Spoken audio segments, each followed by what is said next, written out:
দর্শক, অবশেষে তীব্র ক্ষোভ ও সহিংসতার মুখে পদত্যাগ করেছেন নেপালের প্রধানমন্ত্রী কেপি শর্মা ওলি, যার পেছনে আছে ১৯টি তাজা প্রাণ, যাদের অধিকাংশই তরুণ। নেপালে এখনও পর্যন্ত বিক্ষোভ অব্যাহত রয়েছে। প্রধানমন্ত্রী পদত্যাগের পর সর্বশেষ পরিস্থিতি কি, সে ব্যাপারে কথা বলতে আমাদের সঙ্গে রয়েছেন স্টার নিউজের সিনিয়র নিউজরুম এডিটর নূর মোহাম্মদ। নূর মোহাম্মদ, আপনাকে স্বাগত। আপনাকে আমরা গত দুদিন ধরে দেখছি, গতকাল সকাল থেকে বিক্ষোভটি শান্তিপূর্ণভাবে শুরু হয়েছিল। বিভিন্ন স্কুল, কলেজ এবং বিশ্ববিদ্যালয়ের শিক্ষার্থীরা এটি শুরু করলেও পরবর্তীতে ছাত্র জনতার একটা সম্মিলিত আন্দোলনে পরিণত হয়। ফলস্বরূপ একদিন পরই আজকে প্রধানমন্ত্রীকে পদত্যাগ করতে হলো। আসলে বিক্ষোভে কি এমন ছিল যে ১৯টি প্রাণ গেল এবং মাত্র একদিনের ব্যবধানে একটি শান্তিপূর্ণ বিক্ষোভ থেকে একটি সরকার পতন করতে পারে?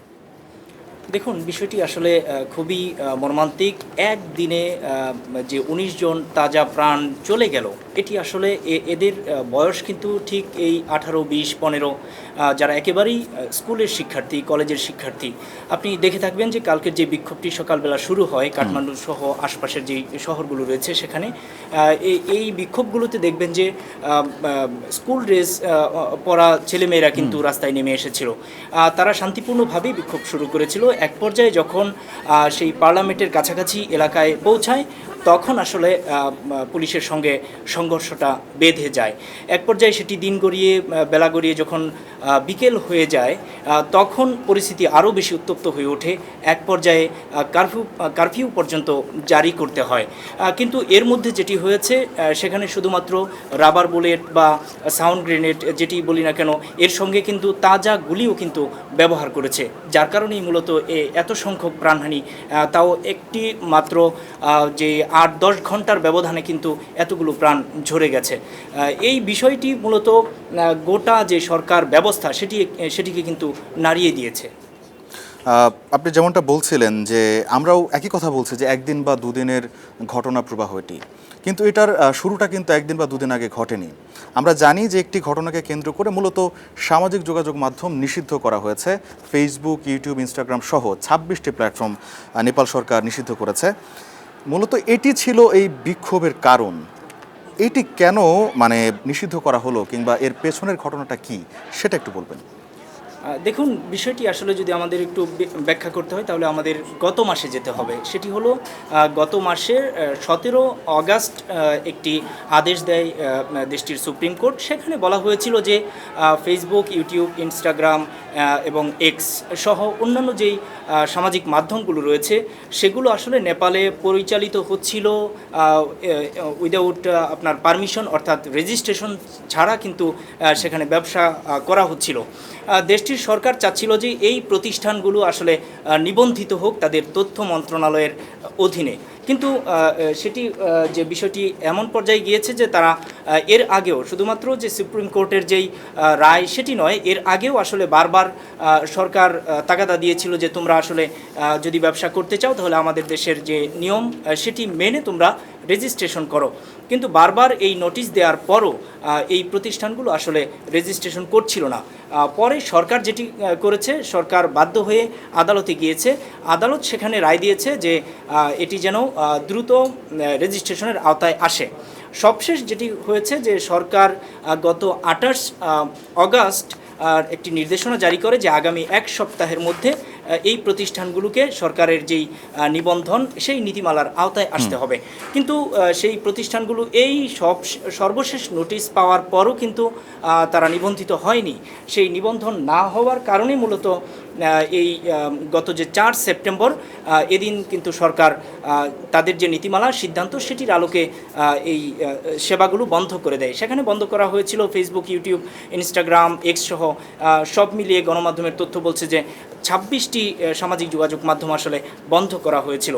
এখন এই যে পরিস্থিতিটি আসলে এ পর্যন্ত গড়িয়ে এসেছে, এর সঙ্গে শুধুমাত্র যে এই সামাজিক যোগাযোগ মাধ্যম বন্ধের কারণেই মূলত যে শিশু, কিশোর কিংবা যারা এই সাধারণ মানুষ রয়েছে তারা যে আসলে নেমে এসেছে, বিষয়টি এইরকম নয়। এর সঙ্গে আরও একটি কারণ আসলে পুরোপুরি জড়িত। সেটি হচ্ছে যে নেপালের যে বর্তমান সরকার, এই সরকারের বিরুদ্ধে অভিযোগ করা হচ্ছে যারা বিক্ষোভকারী ছাত্র জনতা তারা বলছে যে এই সরকার আসলে প্রাতিষ্ঠানিকভাবে দুর্নীতিটাকে এমনভাবে রূপায়িত করেছে সেটি পুরোপুরি প্রাতিষ্ঠানিকভাবে ছড়িয়ে গেছে, যার কারণেই মূলত এই একে তো হলো সামাজিক যোগাযোগ মাধ্যম বন্ধ, তার সঙ্গে যে সরকারের যে দুর্নীতি অপশাসন এই বিষয়টি জড়িয়ে এসেছে।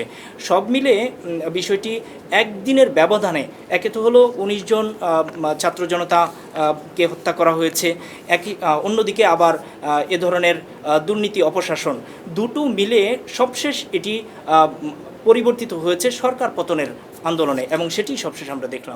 বলছিলেন দুর্নীতি এবং অপশাসন এবং সরকার পতন আন্দোলনের কথা। আমরা সাম্প্রতিক সময়ে বেশ কিছু ঘটনা দেখেছি, আমাদের চোখের সামনে জুলাই আগস্ট গণ অভ্যুত্থান আমরা দেখেছি, বাংলাদেশেও কিছু কারণের মিল আছে বাংলাদেশে যে গণ অভ্যুত্থানটি হয়েছে সেখানেও। এছাড়াও সার্বিয়াতে দেখেছি, কেনিয়াতে, এবং খুব নিকটবর্তী গেল কদিন আগে ইন্দোনেশিয়াতে বড় বিক্ষোভ হয়ে গেল, সেখানেও প্রাণহানির ঘটনা ঘটেছে। দেশে দেশে এই বিক্ষোভগুলোর নেতৃত্বে সাধারণত জেনজিকে দেখা যাচ্ছে, তরুণ প্রজন্মকে। হঠাৎ করে এই ধরনের বিক্ষোভ কিংবা আন্দোলনে তরুণ প্রজন্মের ব্যাপক অংশগ্রহণ, যেখানে আমরা প্রায়শই বলতে শুনি যে তরুণ প্রজন্ম এখন স্মার্টফোন কিংবা ইন্টারনেটের বাইরে কোনো কিছু ভাবতে পারে না, বাস্তব জীবনে বেরিয়ে এসে তাদের যে এই ধরনের বিক্ষোভ বা দাবি আদায়ের আন্দোলনে অংশগ্রহণ করার যে ব্যাপারটি দেশে দেশে ছড়িয়ে পড়ছে এই জেনজি বা এই প্রজন্মের মধ্যে, এটাকে আপনি কীভাবে ব্যাখ্যা করবেন? দেখুন, আসলে এখন যদি এটিকে ব্যাখ্যা করতে হয়, এই ইন্টারনেট বলেন আর স্মার্টফোন বলেন, এগুলো আসলে এখন আর একেবারেই বিলাসী পণ্য নয়, এগুলো আসলে একেবারেই মৌলিক বেসিক নিডস, যেটাকে আমরা বলি খাদ্য, বস্ত্র, বাসস্থান, শিক্ষা, চিকিৎসা, এই ৪-৫টার মধ্যেই আমাদের সীমাবদ্ধ ছিল। কিন্তু এখন যেটি হয়েছে এটি আসলে গ্লোবাল ভিলেজ হয়ে যাওয়ার কারণে, ইন্টারনেটের এই বিস্তৃতির কারণে মূলত এই স্মার্টফোন, ইন্টারনেট বা সামাজিক যোগাযোগ মাধ্যম এগুলো আসলে একেবারেই বেসিক হয়ে গেছে। এখন এর মাধ্যমে ব্যবসা করছে মানুষ, এর মাধ্যমে যোগাযোগ করছে, এখান থেকে হাজার হাজার কিলোমিটার দূরে সেকেন্ডের মধ্যে যোগাযোগ করে ফেলছে।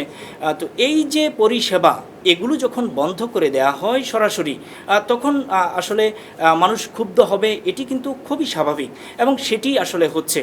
এবং আপনি খেয়াল করবেন যে আপনি বলছিলেন যে ইন্দোনেশিয়া কিংবা সার্বিয়ায় বিক্ষোভ হয়েছে, সেখানেও বিশ্ববিদ্যালয়ের শিক্ষার্থীরা জড়িত, একই সঙ্গে ইন্দোনেশিয়ায় হচ্ছে, সেখানে মেস পিপল নেমেছে, সঙ্গে শিক্ষার্থীরাও ছিল, একই সঙ্গে কেনিয়ায় হয়েছে, অন্যান্য দেশে হচ্ছে।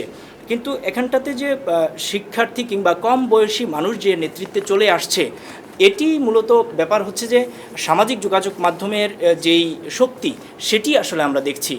কোনো একটা ঘটনা ঘটার সঙ্গে সঙ্গে এখন কিন্তু সবার আগে সামাজিক যোগাযোগ মাধ্যমে চলে আসছে, আর এর মাধ্যমে মনস্তাত্ত্বিক যে পরিবর্তন, সেটি এক দেশ থেকে অন্য দেশে, এক অঞ্চল থেকে অন্য অঞ্চলে কিন্তু আসলে ছড়িয়ে যাচ্ছে। বিশেষ করে গণমাধ্যমে আসার আগেই কিন্তু যে কোনো তথ্য আমরা সামাজিক যোগাযোগ মাধ্যমে পেয়ে যাই। যেমন ধরুন, আমরা যদি গতকালকের বা আজকের ঘটনাই দেখি যে গতকালকে ১৯ জন মানুষ মারা গেছে, আমরা গণমাধ্যমে আসলে প্রথমে ৬ জন পাচ্ছি, কেউ বলছে ৯ জন, কেউ ১৪ জন, কেউ ১৮ জন, ১৭ জন, এভাবে আসলে কিন্তু বাড়ছিল বা কমছিল, এক এক তারতম্য আমরা দেখছি।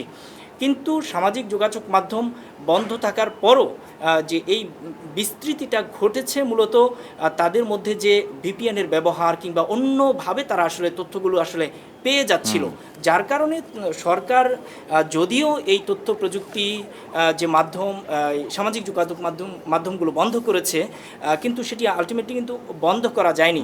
তথ্য যেটি প্রচারের কিংবা তরুণ সমাজ পাওয়ার যে বিষয়টি, সেটি কিন্তু তারা যে কোনো উপায়ে কিন্তু পেয়েছে, যার কারণে সবশেষ আজকে শুধুমাত্র যে শিক্ষার্থীরা কালকে ছিল, আজকে নেমেছে একেবারে তাদের অভিভাবক থেকে শুরু করে সাধারণ মানুষ কিন্তু জনতা নেমে এসেছে। আপনি দেখে থাকবেন যে আমরা ভিডিওতে দেখেছি যে কারফিউ কিন্তু ভেঙে হাজার হাজার মানুষ কিন্তু রাজধানী কাঠমান্ডুতে চলে এসেছে। একই সঙ্গে প্রেসিডেন্ট বাসভবন কিংবা প্রধানমন্ত্রীর বাসভবন, একই সঙ্গে পার্লামেন্ট ভবন কিন্তু আসলে জ্বালিয়ে দিয়েছে। এই যে ম্যাসিভ যে আপরাইজিং, এটি আসলে এমনি হয়নি। এখানে প্রচ্ছন্নভাবে কিন্তু সামাজিক যোগাযোগ মাধ্যমের যে ব্যবহার, সেটির মাধ্যমে তথ্য পেয়েছে এই জেনজিরা, এবং এর মাধ্যমেই এই টোটাল যে আন্দোলনটি সেটি তারা সংগঠিত করেছে।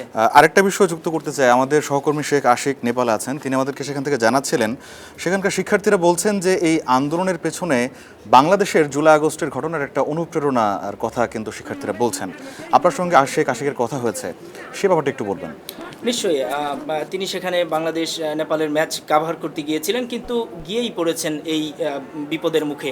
তিনি কাভার করেছেন, সেখানে তিনি হোটেলে যেই কক্ষে তিনি ছিলেন সেখান থেকেও তিনি আসলে আমাদেরকে জানিয়েছেন সবশেষ খবরাখবর।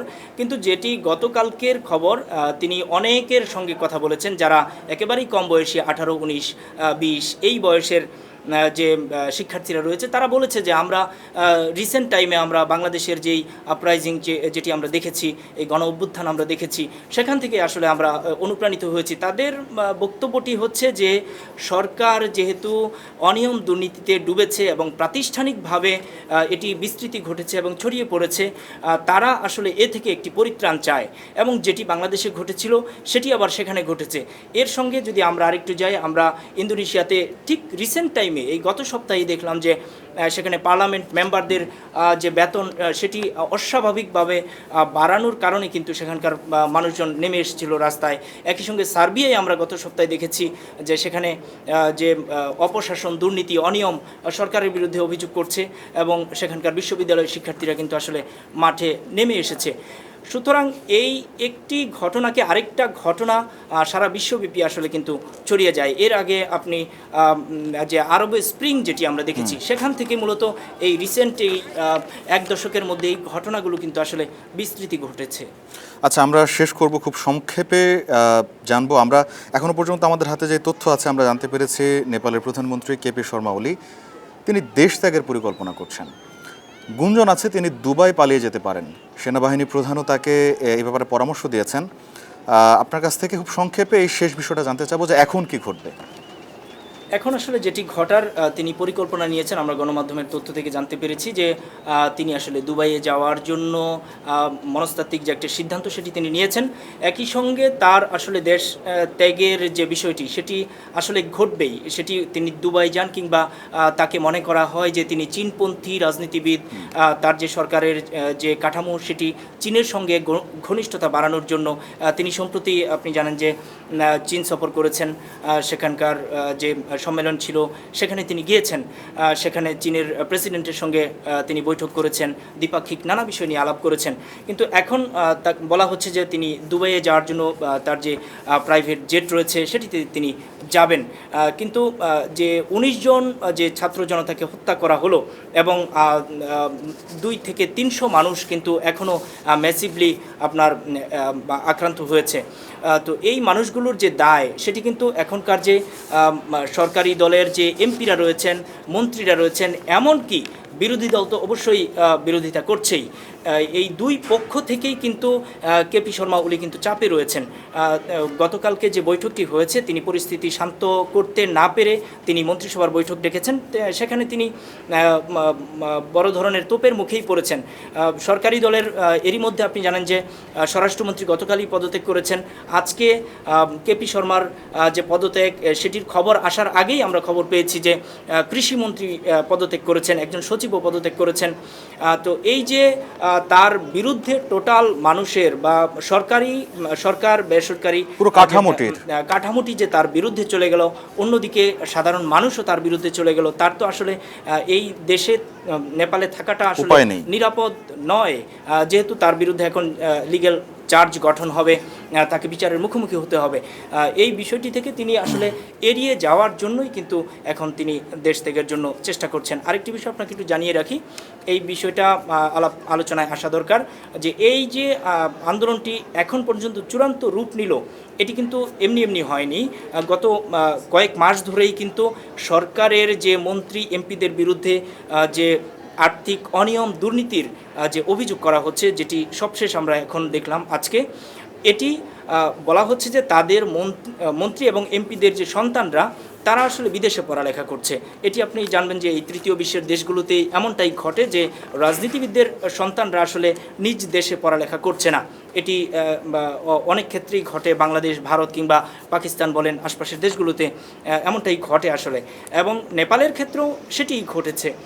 সেখানকার যে বিক্ষোভকারীরা কিংবা বাচ্চারা যারা নেমেছে গতকালকে, স্কুল কলেজের শিক্ষার্থীরা, তারা বলছে যে তাদের সন্তানরা বাইরে পড়াশোনা করছে, লাক্সারিয়াস জীবনযাপন করছে, এবং এটিকে তারা একটা টার্ম ব্যবহার করছে যেটি হচ্ছে ন্যাপো কিডস। এই ন্যাপো কিডস শব্দটার মূলত ব্যাখ্যাই এটি যে সন্তানরা লাক্সারিয়াস জীবনযাপন করবে, অন্যদিকে এটির যে আয়ের যে সোর্স বা তার বাবা মা কোত্থেকে এই টাকাটা পেল এটির কোনো ব্যাখ্যা দেওয়া হবে না। তারা বলছে যে এই যে এমপি, মন্ত্রী কিংবা সরকারের উচ্চপদস্থ কর্মকর্তাদের সন্তানরা বাইরে পড়াশোনা করছে, তাহলে আমাদের জীবন কোথায়? আমরা কেন তাদের মতো করে সুন্দর করে জীবনযাপন করতে পারছি না? এক শ্রেণী শুধুমাত্র লাক্সারিয়াস জীবনযাপন করবে, অর্থবিত্তে সমৃদ্ধ হবে, আমাদের জীবন হুমকিতে থাকবে, আমরা বেকারত্ব বরণ করব, আমরা শিক্ষা চিকিৎসা থেকে বঞ্চিত হব।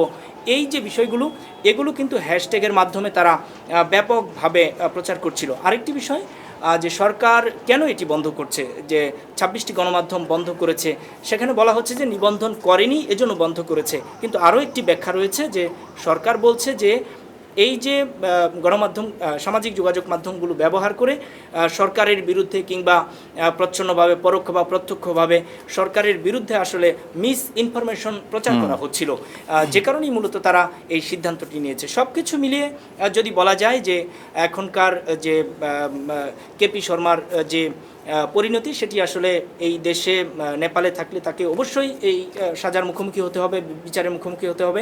সে কারণেই হয়তো তিনি এখন পালিয়ে যাওয়ার যে প্রচেষ্টা, সেটি এই ধরনের আপরাইজিংয়ের পরে যে ধরনের সরকার পতন ঘটে, সেই সরকারের প্রধানরা আসলে পালিয়েই যায়। এটি রিসেন্ট অতীতে আমরা দেখেছি এবং আগেও দেখেছি, এবং তার ক্ষেত্রে এমনটাই ঘটবে বলে আশা করা যায়। নূর, আপনাকে ধন্যবাদ। আপনি ঘটনার উপর চোখ রাখছেন, আমরা হয়তো আবারও ফিরে আসবো এই ঘটনা নিয়ে। আপনাকে ধন্যবাদ। ধন্যবাদ। দর্শক, আমরা কথা বলছিলাম নেপালের প্রধানমন্ত্রীর পদত্যাগ এবং এর আগের দুদিনের ঘটনা প্রবাহ নিয়ে, যে বিক্ষোভে প্রাণ হারিয়েছেন অন্তত 19 জন নেপালি নাগরিক, যাদের অধিকাংশই তরুণ। এতক্ষণ সঙ্গে থাকায় ধন্যবাদ সবাইকে।